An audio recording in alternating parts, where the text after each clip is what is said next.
Ketua Tim Penggerak PKK Aceh Dyah RT Dewati meyakini potensi pariwisata mampu untuk meningkatkan perekonomian Aceh.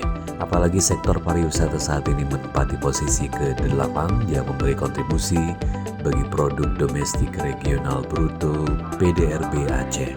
Oleh sebab itu dia mengajak semua pihak ikut memperkuat dan juga mempromosikan potensi wisata Aceh. Tak terbantahkan lagi bahwa sektor pariwisata merupakan salah satu potensi besar yang dapat diandalkan bagi pembangunan bangsa ke depan.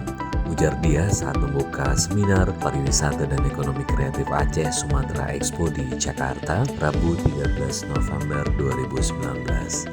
Dia juga menyebutkan saat ini Aceh memiliki 700 objek wisata yang dapat dipromosikan bagi wisatawan domestik maupun mancanegara.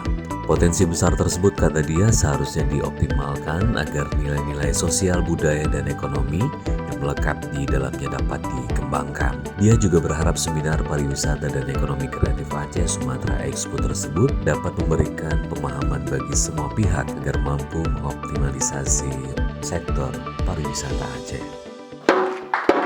Dan ini dibuka Aceh Expo 2019. Yang penting pengelolaan potensi itu tentu harus dapat kita optimalkan. Kita rumuskan juga strategi-strategi yang sangat tepat sehingga wisata daerah semakin menggeliat dan semakin baik. Potensi besar ini seharusnya kita optimalkan agar nilai-nilai sosial, budaya, ekonomi yang melekat di dalamnya dapat kita kembangkan. Oleh sebab itu, promosi pengembangan sektor pariwisata ini harus kita perkuat, dan alhamdulillah sekarang ini sudah sangat besar anggaran yang ditempatkan pemerintah Aceh di sektor pariwisata. Apalagi ke depan pemerintah kembali menggabungkan sektor pariwisata dengan usaha kreatif masyarakat sehingga langkah untuk penguatan keduanya dapat kita lakukan secara bersamaan.